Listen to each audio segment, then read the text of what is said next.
ሰላም እንዴት ቆያችሁ? ውድ ተመልካቾቻችን አዳዲስ መረጃዎች ይዘንላችኋል። እናንተ በቅድሚያ ሰብስክራይብ፣ ላይክ፣ ኮሜንት፣ ፎሎ እያደረጋችሁ እስከ መጨረሻው አብራችሁን ቆዩ። ከሰሞኑ በማህበራዊ ሚዲያ ላይ የሚሰራጨው መረጃ ውሸት መሆኑን የገንዘብ ሚኒስቴር ይፋ አድርጓል። ምንድነው የምነግራችሁ ነገር ይሆናል። የኬንያው ፕሬዚዳንት ዊሊያም ሩቶ እንግዲህ ወደ 5 ቢሊዮን ብር በመሰብሰብ ቤት መስራታቸውና እንደዚሁም ደግሞ ምንም አይነት ብድር እንዳልተበደሩ ይፋ አድርጓል። ሰፋ ያለ መረጃ አለን በዚህ ጉዳይ እነግራችኋለን። እንደዚሁም በሲዳማና በኦሮሚያ ክልል ምንድነው የተፈጠረው? በርካቶች ህይወታቸውን አጥተዋል የተባለው ስለሰፋ ያለ መረጃ አለን። እንደዚሁም በረከት ገበሬዋ መንግስት ላይ አሹፋለች ነው የተባለው። በዛሬው ፍርድ ቤት እንግዲህ ቀጠሮ ነበረ፣ ያው ባልተገኘችበት ማለት ነው። እንደዚሁም በቀጠሮ ላይ በማሾፋ እንግዲህ ምናልባትም አሁን የላችሁ በታይላንድ ነው እና ስለሱም ሰፋ ያለ መረጃ ይዤላችኋለሁ። እነዚህና በርካታ መረጃዎች ይዘናል። እስከ መጨረሻ አብራችሁ እንድትቆዩ እንጠይቃችኋለን። ከሀገርም ከውጭ ያሉን አብራችሁን ቆዩ። የኬንያው ፕሬዚዳንት ዊሊያም ሩቶ ምንም አይነት ገንዘብ ከአይኤምኤፍ ወይም ደግሞ ከገንዘብ ተቋማት አልተበደርንም ሲሉ ተናግረዋል። የኬንያው ፕሬዚዳንት ዊሊያም ሩቶ በሀገራቸው እየተካሄዱ ያሉትን የተለያዩ የቤት ልማቶች እንደዚሁም ደግሞ የተለያዩ ኢንቨስትመንቶችን፣ ኢኮኖሚያዊ መሰረተ ልማቶችን በተመለከተ ማብራሪያ ሰጥተዋል። በ13ኛው የዓለም የከተሞች ፎረም ላይ ነው ንግግር ያደረጉት። ፕሬዚዳንቱ በአፍሪካ ትልቅ ነው የተባለውን ይህንን የቤቶች ፕሮግራም ለመደገፍ $5 ቢሊዮን መሰብሰባቸውን ይፋ አድርገዋል። እንግዲህ ከህዝቡ ማለት ነው። ይህን $5 ቢሊዮን በመሰብሰብም ቤት እንደሰሩበት ጭምር ነው። ወደ 273,000 ቤቶችን በመገንባት ላይ የሚገኙ ሲሆን በተጨማሪም 700,000 ቤቶችን ዳግም በእቅድ ላይ ይገኛሉ ሲሉ የገለጹት።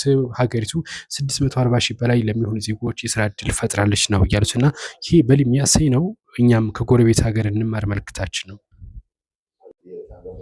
በረከት ገበሬዋ ያስተላለፈችው መልእክት ብዙዎችን እያነጋገረ ነው የሚገኘው። በዛሬው ዕለት ፍርድ ቤት ቀጠሮ ነበራቸው። እሷን ጨምሮ ወደ 4 የሚጠጉ ግለሰቦች ማለት ነው ባለፈው በነዳጅ በማጭበርበርና በተለያየ ምክንያት ተከሰው እንደነበረ ይታወቃል እና እነዚህ ግለሰቦች ዛሬ ፍርድ ቤት አልቀረቡም። በረከት ገበሬዋም አልቀረበችም። በታይላንድም ሀገር እንዳለች መረጃዎች እየወጡ ነው የሚገኙት። ምንድን ነው ያለችው ላንብብላችሁ።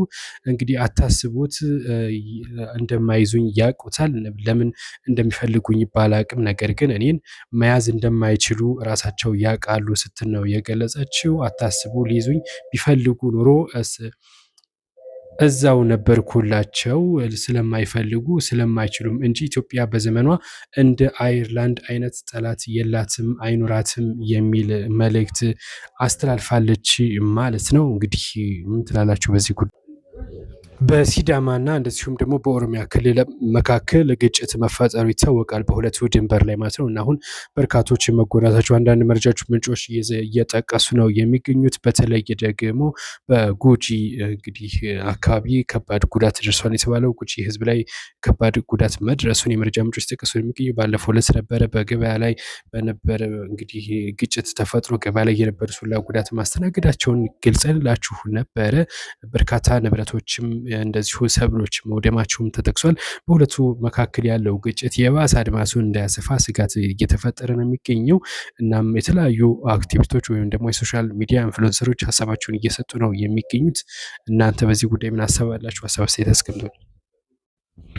ኢትዮጵያ የምትሳተፍበት 79ኛው የዓለም የጤና ጉባኤ በስዊዘርላንድ ጄኔቭ እየተደረገ ነው የሚገኘው። በጤና